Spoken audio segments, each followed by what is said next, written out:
राजस्थान अध्यापक पात्रता परीक्षा रीट की कल आंसर की आई थी। उसी संबंध में कुछ विद्यार्थियों के लगातार मैसेज आ रहे हैं कि हमारे 80 नंबर है, 81 नंबर है या 75 नंबर है या 72 नंबर है।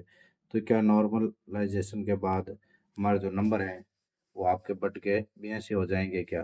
क्या हम पात्रता ग्रहण कर लेंगे क्या? तो इससे संबंधित काफ़ी विद्यार्थियों के नंबर आए, खासतौर से जो 27 तारीख का लेवल 2 शिफ्ट में जो सेकंड शिफ्ट का पेपर था, उनके ज़्यादा मैसेज आ रहे हैं। तो सबसे पहले तो हम देखते हैं ये समस्या आखिर आई क्यों कि कुछ बच्चों के जो है नंबर बहुत कम हो रहे हैं।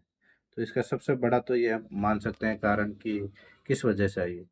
तो जो बच्चे हैं, जो भी वर्तमान में पढ़ रहे हैं, तो उनकी जो पढ़ने की शैली है, वो काफ़ी चेंज हो गई है। बच्चे मोबाइल ज़्यादा यूज़ करने के कारण जो पढ़ने में उतना कॉन्सन्ट्रेट नहीं कर पा रहे हैं, अर्थात उस पर उतना ध्यान नहीं दे पा रहे हैं। बच्चे उस टॉपिक को पढ़ते हैं और आगे चले जाते हैं।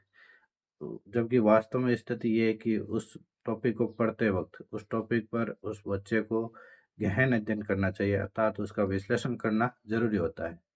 और अगर गणित का टॉपिक है तो उसका अभ्यास होना ज़रूरी है, क्योंकि बच्चे क्या है 1-2 प्रश्न मिला के आगे चले जाते हैं। जबकि किसी भी टॉपिक को अगर आप गणित में पढ़ रहे हैं तो उसका अभ्यास होना चाहिए, कम से कम उसके 40 से 50 क्वेश्चन आपने मिलाने चाहिए और कोई क्वेश्चन नहीं हो रहा है तो उसके जैसे 2-3 क्वेश्चन एक्स्ट्रा आपको अभ्यास करना चाहिए। जबकि ऐसा नहीं हो रहा है क्योंकि बच्चों के पास उतना टाइम नहीं रहता, क्योंकि फ़ोन भी चलाना होता है और अन्य काम भी करने होते हैं, जिसके कारण वो ध्यान भी नहीं लगाते। कुछ अपने आलस्य के कारण भी बच्चे उस पे ध्यान नहीं दे पाते हैं। तो अगर आप किसी भी भर्ती की तैयारी कर रहे हैं, तो आपको निश्चित तौर से उस जो सिलेबस दिया है, उस सिलेबस के प्रत्येक जो टॉपिक है, उसका विश्लेषण करना अति आवश्यक है।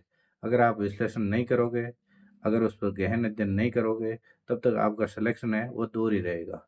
आप रेट जैसी जो पात्रता परीक्षा है, उस पात्रता परीक्षा में आप 82 नंबर नहीं ला पाते हैं, तो आप सिलेक्शन की उम्मीद कैसे कर पाते हैं? अगर आपने अभी रीट की पात्रता परीक्षा दी है और आपके 82 से कम नंबर बन रहे हैं, तो अपने ऊपर चिंतन करें, क्या गलती की है मैंने? किस प्रकार मैंने अध्ययन किया है? कुछ बच्चों को मैं देख पा रहा हूँ वो नोट्स ही बनाने में लगे रहते हैं और 3-4 साल तक नोट्स बनाते रहते हैं और फिर सोचते हैं कि मैं पढ़ाई करूँगा।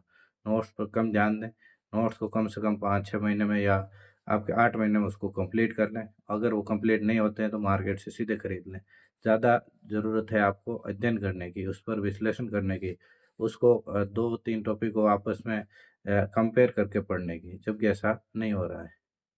तो आगे भी ऐसे वीडियो आएँगे, साथ ही आप जब भी मैसेज करें मुझे तो पर्सनल मैसेज की बजाय कमेंट बॉक्स में अपना मैसेज छोड़ दें, क्योंकि एक-एक का बच्चे का रिप्लाई देना मुश्किल होता है, इसलिए कमेंट बॉक्स में रिप्लाई कर दें, तो अन्य जो भी हैं देखने वाले हैं, वो भी आपके प्रश्न का उत्तर ज़रूर दें। तो इस बीच हम रीट मुख्य परीक्षा के लिए जो बेस्ट बुक है साइंस मैथ अभ्यर्थियों के लिए, वो इसके बारे में थोड़ी बात कर लेते हैं।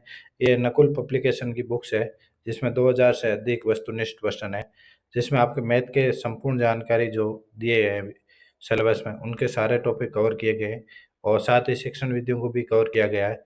बहुत अच्छी पुस्तक है। इसको खरीदने के लिए स्क्रीन पर दिए गए नंबर पर आप कॉन्टैक्ट कर सकते हैं, व्हाट्सएप नंबर दिए गए हैं, उन पर कॉन्टैक्ट कर सकते हैं। लेखक का परिचय यहाँ देख लेते हैं, नकुल पारिक का, जो कि अभी गणित के असिस्टेंट प्रोफेसर हैं। इनकी फर्स्ट रैंक से जो कि 2022 की भर्ती में असिस्टेंट प्रोफेसर में आई थी और साथ ही वरिष्ठ अध्यापक 2016 भर्ती में, जिसमें मेरा चयन हुआ था 8वीं रैंक के साथ, इनकी उसमें फर्स्ट रैंक आई थी।